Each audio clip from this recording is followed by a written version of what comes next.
రాష్ట్రంలో అమలు చేస్తున్న పారిశ్రామిక విధానాలను తెలుసుకునేందుకు పలువురు పారిశ్రామికవేత్తలు ఆసక్తి చూపుతున్నారు. Google AI data centre, green ammonia plant వంటి పెట్టుబడులతో ప్రపంచ ఆర్థిక సదస్సులో విశాఖ, కాకినాడ చర్చనీయాంశంగా మారాయి. మరోవైపు ఏపీలో ఇప్పటికే మొదలుపెట్టిన ప్రాజెక్టులను మరింత విస్తరించేలా పలు సంస్థల ప్రతినిధులతో సీఎం చంద్రబాబు, మంత్రి లోకేష్ వరుస భేటీలు నిర్వహిస్తున్నారు. పెట్టుబడుల సాధన, ఏపీ బ్రాండింగ్, రాష్ట్రంలోని వనరుల్ని వివరించేలా ప్రపంచ ఆర్థిక సదస్సుకు హాజరైన సీఎం చంద్రబాబు నేతృత్వంలోని బృందం పర్యటన విజయవంతంగా సాగుతోంది. వివిధ జాతీయ, అంతర్జాతీయ సంస్థల ప్రతినిధులతో సీఎం, మంత్రి లోకేష్ వరుస భేటీలు నిర్వహిస్తున్నారు. వివిధ దేశాల్లో రంగాల వారీగా అమలు చేస్తున్న పారిశ్రామిక విధానాల్ని సీఎం అధ్యయనం చేస్తున్నారు. రాష్ట్రంలో అమలు చేస్తున్న పారిశ్రామిక విధానాల్ని పారిశ్రామికవేత్తలకు వివరిస్తున్నారు. 1998 నుంచి చంద్రబాబు దావోస్కు వస్తున్న విషయాన్ని పలువురు పారిశ్రామికవేత్తలు ఆయన వద్ద ప్రస్తావించారు. దావోస్ మ్యాన్ అంటూ సీఎంను ఈరోస్ సీఈఓ కిషోర్ లుల్లా తన సహచరులకు పరిచయం చేసిన విధానం ప్రత్యేకంగా నిలిచింది.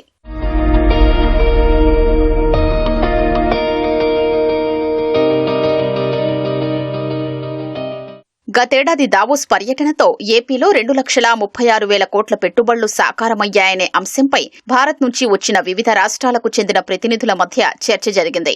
వివిధ రంగాల్లోని 20 ప్రాజెక్టుల ద్వారా ఆ పెట్టుబడులను కూటమి సర్కార్ రాబట్టింది. ఐటీ రంగంలో దాదాపు 1,36,000 కోట్లు, స్టీల్ రంగంలో సుమారు 62,000 కోట్లు, ఇంధన రంగంలో దాదాపు 23,000 కోట్లు, ఎలక్ట్రానిక్స్ రంగంలో సుమారు 9,000 కోట్లు, డిఫెన్స్ ఏరోస్పేస్ రంగంలో 2,000 కోట్లు, ఇన్ఫ్రా, ఫుడ్ ప్రాసెసింగ్ రంగంలో 4,000 కోట్ల రూపాయల పెట్టుబడులు సాధించగలిగింది. తాజా పర్యటనలో గూగుల్, ఐబీఎం వంటి కీలక సంస్థల ప్రతినిధులతో సీఎం నేతృత్వంలోని ఏపీ బృందం సమావేశమైంది. అమరావతిలో క్వాంటమ్ ఇన్నోవేషన్ సెంటర్ ఏర్పాటు చేయాలని ఐబీఎం వద్ద సీఎం ప్రతిపాదించారు. ఐబీఎం భాగస్వామ్యంతో అమరావతిలో క్వాంటమ్ కంప్యూటింగ్ సెంటర్ ఏర్పాటు చేసేలా ఇప్పటికే ఏపీ బృందం ఒప్పందం చేసుకుంది. 10 లక్షల మందికి ఏఐ, క్వాంటమ్, సైబర్ సెక్యూరిటీపై నైపుణ్య శిక్షణ ఇవ్వాలని ఐబీఎం ప్రతినిధుల్ని సీఎం కోరారు.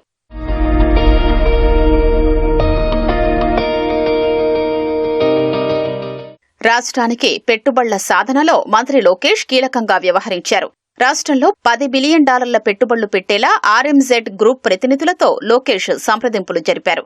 దీనికి ఆర్ఎంజెడ్ గ్రూప్ అంగీకారం తెలిపింది. ఆర్ఎంజెడ్ గ్రూప్ విశాఖ, రాయలసీమ ప్రాంతాల్లో పెద్ద ఎత్తున పెట్టుబడులు పెట్టనుంది.